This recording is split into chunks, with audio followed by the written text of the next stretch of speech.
Good morning student. आज का हमारा टॉपिक है topic number 2.4 A turbulent time the 1904 revolution. यानी कि हम किसकी बात कर रहे हैं इस पूरे लेसन में? रशियन रिवॉल्यूशन के बारे में बात कर रहे हैं। अब ये कैसा टाइम था 1905 का? उस समय रशिया के अंदर बहुत सारी प्रॉब्लम्स आई थी और एक ऐसी मेन इंसिडेंस हुआ था जिसकी वजह से 1905 है ये आज भी लोगों को याद रहता है, स्पेशली रशिया में तो रहता ही होगा। खैर, कम टू द पॉइंट। आपका लेसन 2 चल रहा है हिस्ट्री का, इतना तो आपको पता ही होगा। देखो पहले यहाँ पे लिखा हुआ है Russia was an autocracy. Russia कैसा कंट्री था? एक ऑटोक्रेसी। ऑटोक्रेसी का क्या मतलब होता है? जहाँ पे जो राजा होता है वो अपनी सारी पावर चलाता है। अब ये बात चल रही है, कब की चल रही है? 20वीं सेंचुरी की बात चल रही है। इस समय जो जार था वो क्या था? वो ये नहीं चाहता, जार तो राजा था ही, बट यहाँ पे जो लिबरल्स थे वो ये नहीं चाहते थे कि एक सेकेंड, जो लिबरल्स है वो ये नहीं चाहते थे कि जार जो कि एक ऑटोक्रेसी राजा था वो रहे, यानी कि उसको अब वहाँ से हटाना चाहते थे। और किसकी बात कर रही मैं? लिबरल्स की। अब उसके बाद में जो लिबरल्स ने क्या किया 1905 के अंदर, 1905 में इन्होंने रिवॉल्ट थे उनको किया, उन्होंने अपने कंट्री के अंदर एक कॉन्स्टिट्यूशन बनाने के लिए social democratic and socialist revolutionary, इन दो पॉलिटिकल पार्टी का इनको सपोर्ट मिला। किसको मिला? लिबरल्स को मिला। Social democratic and socialist revolutionary party का सपोर्ट मिला और इनके सपोर्ट से ये क्या चाहते थे? अपना कॉन्स्टिट्यूशन बनाना चाहते थे। इन्होंने कॉन्स्टिट्यूशन बनाने की डिमांड रखी, ठीक है। प्रेजेंट्स और वर्कर के साथ मिलकर इन्होंने वहाँ पे उनका सपोर्ट भी लिया, इनके साथ इन्होंने काम भी किया। उस समय वहाँ पे जो पोलैंड और जो मुस्लिम डोमिनेटेड जो रूलर थे वो भी इनके फेवर में थे, यानी कि सीधी सी बात है कि उन लोगों को भी इनका सपोर्ट मिला, लिबरल्स को, ठीक है। अब उसके बाद में कह रहे हैं कि 1904 की बात चल रही है। 1904 के अंदर जो नेसेसरी जो गुड्स थे रशिया के अंदर, ठीक है बेटा, उसके प्राइजेस बहुत ज़्यादा इंक्रीज़ हो गए थे और उसके प्राइजेस इतने ज़्यादा इंक्रीज़ हो गए थे कि और जो वेजेस है लोगों का वो 20% जो वेजेस है वो कम हो गया था। तो जो प्राइजेस ज़्यादा हो गए और वेजेस कम हो गए, यानी कि दोनों ही कंडीशन में लोगों की इकोनॉमिकल जो कंडीशन है वो ख़राब होती चली गई। समझ में आ रहा है? अभी कमा के तो कम लेके आएंगे और उनको खर्च ज़्यादा करना पड़ रहा है और इसकी वजह से वहाँ पे जो लेबर्स थे, वर्कर्स थे, वहाँ पे उन्होंने क्या बनानी शुरू कर दी? उन्होंने ऑर्गेनाइजेशन बनानी शुरू कर दी और ऑर्गेनाइजेशन बनाने के बाद में और धीरे धीरे ऑर्गेनाइजेशन बनाने का जो प्रोसेस है रशिया के अंदर इंक्रीज़ होता चला गया। 1904 के अंदर ही उन्होंने एक रशियन वर्कर असेंबली, ठीक है, रशियन वर्कर असेंबली बनाई।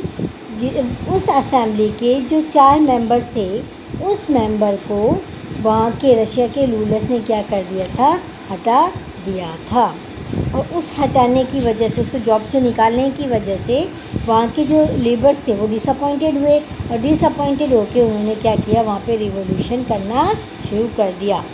अब उसके बाद में सेंट पीटर्सबर्ग में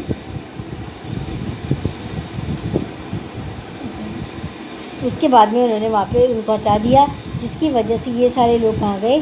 सेंट पीटर्सबर्ग में गए। स्ट्राइक्स वगैरह की इन्होंने डिमांड रखी, ठीक है, किस चीज़ की? कि वर्किंग आवर्स हैं उनको कम किया जाए, वर्किंग आवर्स को कम करके 1 घंटे किया जाए और इसके साथ साथ वर्किंग की जो कंडीशंस हैं उनको भी बेटर की जाए। और इन दोनों के लिए इन्होंने क्या करनी शुरू कर दी? स्ट्राइक्स वगैरह करनी शुरू कर दी। किस किस चीज़ पे थी बेटा? एक तो वर्किंग कंडीशन बेटर करना, दूसरी थी कि जो टाइम आवर है काम का वो जो 12 घंटे 14 आवर था इसको डिक्रीज़ करके इसको 8 आवर करना चाहते थे। उसी समय बल्कि इंसिडेंस भी हो चुका था कि उनके ही 4 जो उनके कोलिग्स वगैरह थे, उसे 4 लोगों को वहाँ पे उन्होंने हटा दिया था, जिसकी वजह से हड़ताल वगैरह होनी शुरू हो गई थी। ठीक है, फिर उसके बाद में है कि यहाँ पे क्या हुआ कि फादर गैपोन, ठीक है, यहाँ पे एक नाम लिखा हुआ है, देखो फादर गैपोन।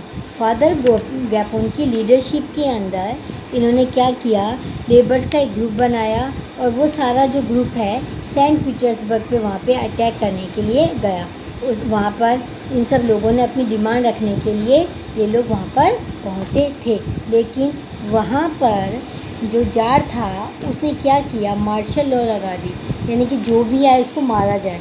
तो उस समय जितने भी विंटर पैलेस के ऊपर ये सारे लोग इकट्ठे हुए थे और वहाँ पे विंटर पैलेस के ऊपर जब ये लोग ग्रुप बना के पहुँचे तो वहाँ पे 100 से भी ज़्यादा लोगों को जान चली गई और 300 जो लोग हैं वो क्या हो गए थे, घायल हो गए थे। ठीक है, तो इन इंसिडेंट्स को क्या कहते हैं, ब्लडी संडे के नाम से जाना जाता है। देखो ये लिखा भी हुआ है यहाँ पे, ब्लडी संडे। और ये कब हुआ था, 1905 में ये रिवॉल्यूशन हुई थी, संडे का दिन था। इस दिन क्या हुआ था, लोग हैं टाइम आवर को कम करना चाहते थे, वर्किंग कंडीशन को बेटर करना चाहते थे, उनके साथ के लोगों को हटा दिया गया था जॉब से, इसलिए ये सारे लोग फादर गैपोन की लीडरशिप में विंटर पैलेस पहुँचे और वहाँ पर जाकर इन लोगों ने क्या किया, स्ट्राइक्स वगैरह की, जिसकी वजह से जार ने इनके ऊपर क्या किया, वहाँ पे मिलिट्री फोर्स की मदद से इनके ऊपर शूट किया और जिसकी वजह से इन लोगों को 100 लोगों को जान गई और 300 लोग वो इंजर्ड हो गए। ब्लडी संडे समझ में आ गया, संडे का दिन था इसलिए इसको संडे ब्लडी संडे के नाम से जाना जाता है। यानी कि इन लोगों के ब्लड से वहाँ की जो नालियाँ वगैरह थी ना, उसका कलर भी, नालियों का कलर आपने देखा होगा कैसा मटमैला सा होता है, लेकिन उनके ब्लड की वजह से वो भी रेड हो गया था, इसीलिए वर्ल्ड में इस दिन को ब्लडी संडे के नाम से जाना जाता है। ईयर कौन सा था, 1905। क्लियर हो गया ब्लडी संडे आपको। ठीक है, अब उसके बाद में है ब्लडी संडे के बाद में कि इसके बाद में पूरी कंट्री के अंदर स्ट्राइक्स वगैरह होने लग गई, ऑब्वियसली होगी। ठीक है, स्टूडेंट्स ने क्या किया, स्टूडेंट्स ने क्या किया, अपने सिविल लाइबिलिटी के लिए उन्होंने क्या किया, यूनिवर्सिटी वगैरह से वॉकआउट करना शुरू कर दिया। डॉक्टर, लॉयर्स जो थे, इन लोगों ने भी अपनी डिमांड रखी और ये कॉन्स्टिट्यूशन बनाने के लिए, और इसलिए इन्होंने क्या बनाई, यूनियन नाम से एक ऑर्गेनाइजेशन बनाई। समझ में आ गया ये वाला पैराग्राफ। फादर गैपोन के लीडरशिप के अंदर जो लेबर्स थे उन्होंने टाइम आवर को कम करने के लिए, वर्किंग कंडीशन को बेहतर करने के लिए उन्होंने स्ट्राइक्स की विंटर पैलेस के ऊपर, जहाँ पे उन पे गोलियाँ चलाई गई और जिसकी वजह से लोगों की जान गई। संडे का दिन था इसलिए इसको ब्लडी संडे के नाम से जाना जाता है। उसके बाद में स्टूडेंट्स वगैरह ने सिविल लाइबिलिटी के लिए स्ट्राइक्स वगैरह कर दी, लॉयर, डॉक्टर, इन सब ने भी इनकी हेल्प की, मिडिल क्लास के लोग भी इसमें शामिल थे। इन सब लोगों ने कॉन्स्टिट्यूशन बनाने के लिए यूनियन ऑफ यूनियंस की डिमांड रखी, जो ये चाहते थे उनका कॉन्स्टिट्यूशन असेंबली बने। क्लियर हो गया होगा आपको ये वाला पैराग्राफ भी। अब उसके बाद में आपका है कि 1905 के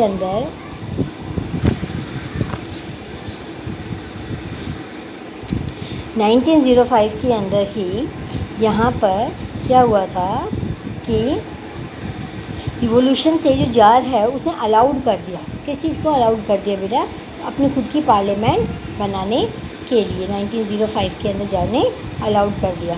लेकिन अलाउड तो कर दिया, लेकिन to creation of elected constitutive parliamentary of Duma, यानी कि उसने कह दिया कि इलेक्टेड कॉन्स्टिट्यूटिव पार्लियामेंट बनाई जाए और जिसका नाम क्या होगा, ड्यूमा होगा, यानी कि वहाँ की जो पार्लियामेंट है उसका नाम ड्यूमा है। ठीक है, तो जाने अलाउ तो कर दिया, लेकिन जार वो ये चाहता तो नहीं था कि वहाँ पे अपना कॉन्स्टिट्यूशन बने, इसलिए इसने क्या किया, जो पहली ड्यूमा बनी, ठीक है, उसको 75 डेज़ में, और उसके बाद में फिर से लोगों ने ड्यूमा बनाई, इसको 3 मंथ के अंदर उसको क्या कर दिया, डिसमिस कर दिया।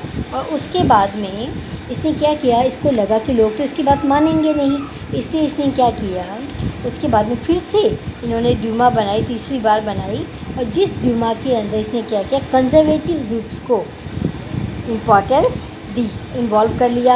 और आपको पहले से ही पता है कि कंजर्वेटिव्स कौन थे, जो कि बिल्कुल स्लो चेंजेस चाहते थे। तो स्लो चेंजेस होंगे तो राजा का काम भी इजीली सॉल्व हो जाएगा। तो लोगों को सेटिस्फाई भी कर लिया कि मैंने ड्यूमा बना दी।